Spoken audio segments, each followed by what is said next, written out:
慢的把它拉扯出来，之后呢，还要进行调整，就好了。不年轻了，有好多比你更小的人，好像都有做到你很想要做的事情。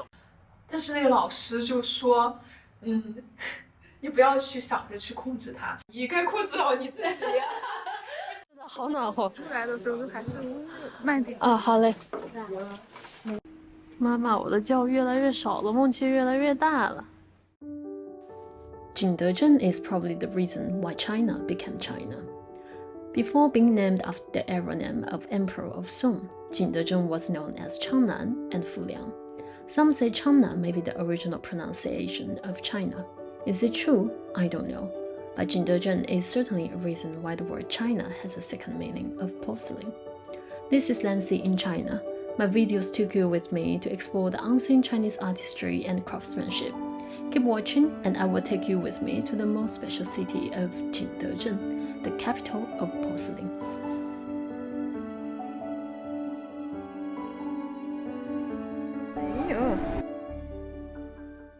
Guess where I am? I'm in Jingdezhen, where the first porcelain Chinese ceramics was invented and produced. So the whole city was established around this industry. It's very interesting. And you know, nowadays it's not just a city producing ceramics, it's also a town that gathers lots of young artists or young entrepreneurs who is willing to devote themselves into the porcelain making or the wide range of artistic industry.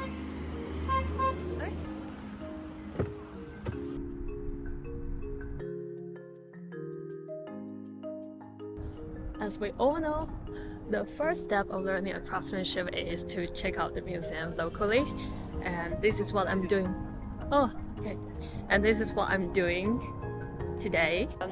I can see that it's a very popular sightseeing spot. Lots of people come here. Let's check out the English translation here. It's the Jingdezhen China Ceramics Museum. China Ceramics Museum. Is that correct? I don't know. Sounds a little bit weird. Anyways, let's keep walking. This museum introduced the origin and development of Jingdezhen and its ceramic industry. You can see how it's originated and how it develops through different dynasties of China. Apparently, the Qing dynasty is the peak time of the ceramic industry. You can see very beautiful Fencai porcelain here. I was definitely stunned. 这个土呢，就相当于现在的水泥，没有钢筋，它就只能做小土。当然，到了元代，我们发现了过来，这个高岭土就相当于里面的钢筋，就像人的骨骼，它里面呢，高岭土里面含量的二氧化铝，它可以耐高温，所以呢，之前的实际就烧就是900度左右，有了高岭土可以烧1300度。元代统治我们的是蒙古族，马背上的民族，蓝天，所以他们最喜欢的颜色是蓝天白云。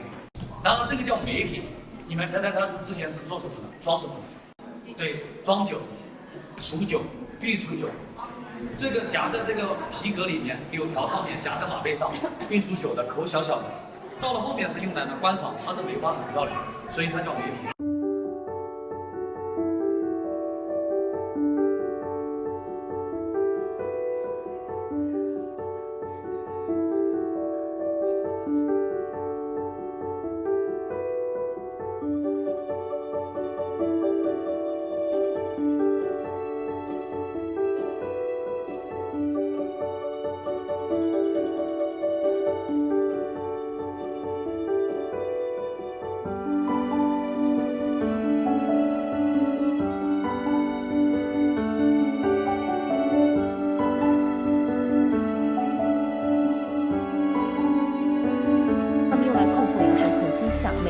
这边都会点一炷香来拜，就那个红色的那个，对，是在好大一炷香，线和弧度的大小，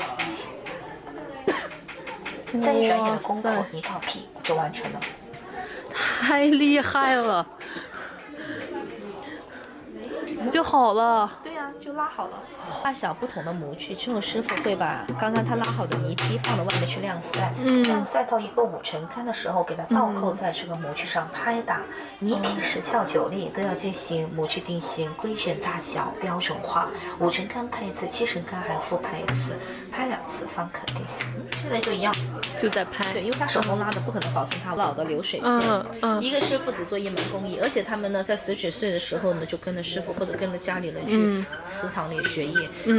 你做就是一辈子了。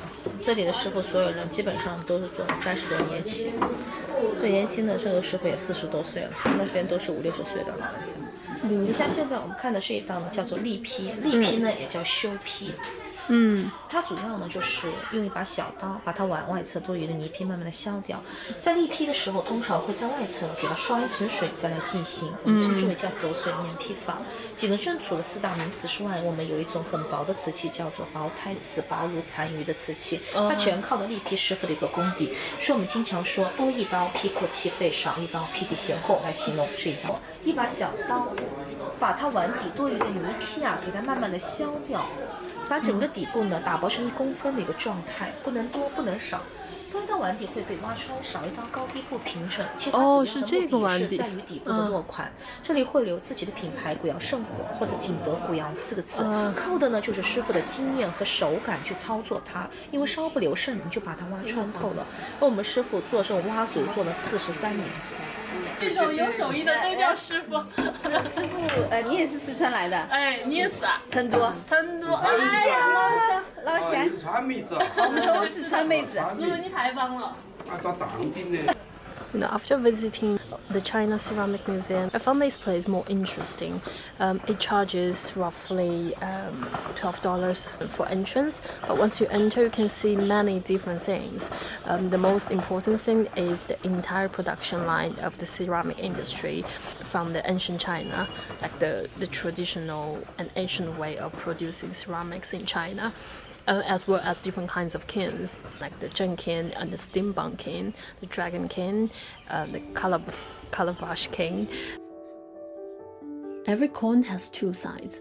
At Guyao, I got to know much more about the traditional porcelain making industry.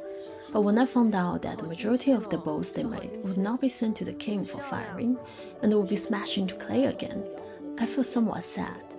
The artisans from the old times are now paid performers. The crafting skills they learned from their teenage years are now some kind of tricks to impress tourists. Are they satisfied, or am I overthinking? It's already the sunset time, and we are now at the Imperial Kiln National Park. It was the Imperial Kiln, like making the porcelain and ceramics for the royal family, and now it's an archaeological park.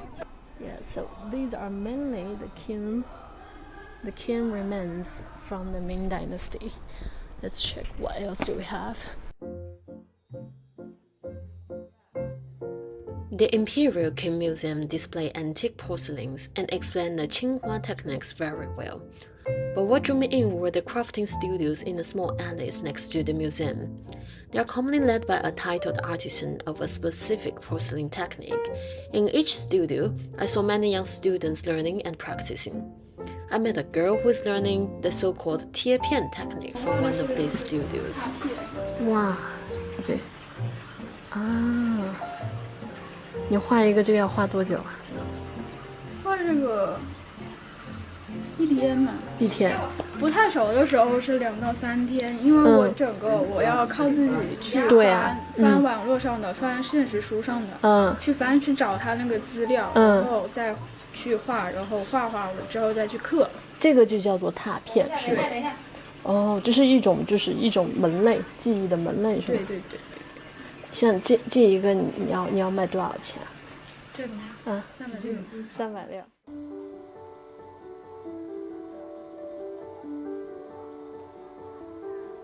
So I just met a local girl, 23 years old, who just started making the porcelain for roughly 1 year. So her main job is to draw the original painting on the ceramic, on the porcelain surface.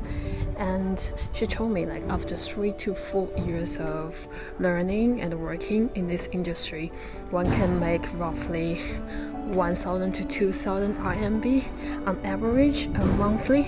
That equals to $200 to $300 per month.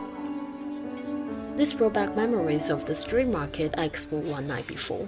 It was humble, grounded, and perhaps it captures the essence of what it's like when young artists strive to turn their dreams into reality. It's a very long street, much longer than I expected. And the categories are also very various. You can see traditional teacups, the teapots, as well as jewelries like the earrings, and also vases, the bracelets, lots of bracelets, and also some small fingerings. They say Jingdezhen is now a utopia for young artists and artisans. Is it true? The next morning, I went to visit a friend of mine who is one of the Jingpiao people. Jingpiao is a new term used to describe the group of young people who came to Jingdezhen to learn about ceramics or start their own arts or crafts business.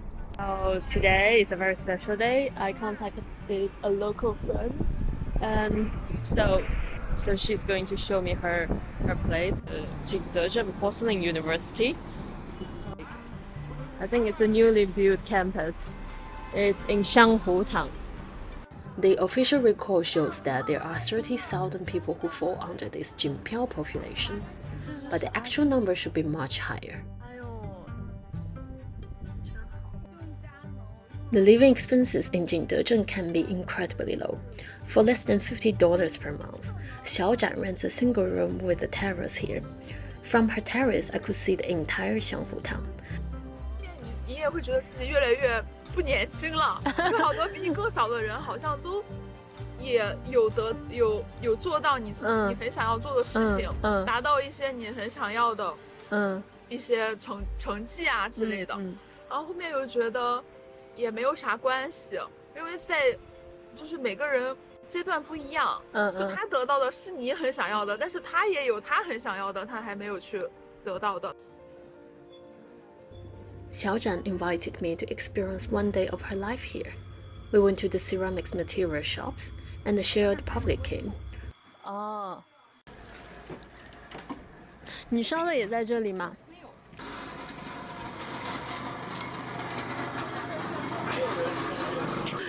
因为记不住方位是吗？嗯，找到了，人家找。这是个手是吗？我准备在他手里放一块玻璃，就是蓝色的，然后融化，就没有裂就挺好的。哎呀，这个是个啥？鱼。哦。对呀，它也可以放个蜡烛。哦，好。现在这个是个蝴蝶，然后这边就。哦。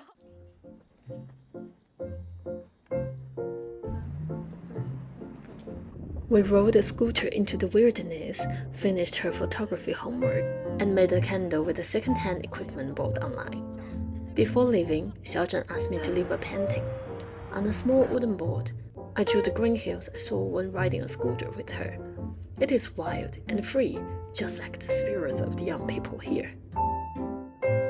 真的从出生，然后到现在，包括到以后，然后你就是一直按照你所得到的信息去生活，然后每一个选择你都不做选择，那你就是一个流水线上的，真的，因为你就是固定在那里，然后所有的都有其他的工具来推动你，然后来把你给打碎也好，重组也好，就算你同样的和别人经历了这种打碎重组，但是这些就是我们被打碎，我们也有可能被外界打碎嘛，但是重组起来的力量是我们自己重组起来，我们用我们能够获取到的所有的材料，把自己重新给缝起来，然后再继续走的。如果你面对每个选择你都过，那你其实不是，就是你就是被创造出来的你，那个你不是由自己去完成的那个你。2 centuries ago, 景德镇 contributed 15% to the entire national income of China. However, in the present day, its GDP per capita hovers around $11,000, much lower than Shanghai's $23,000 and China's average of 12K. In my opinion, the city is not necessarily a utopia. Instead, it serves as a playground for young innovators. It's an opportunity to prove, experiment, and learn at relatively low cost. It is not for everyone. As I said, it's a place for the wild and free souls.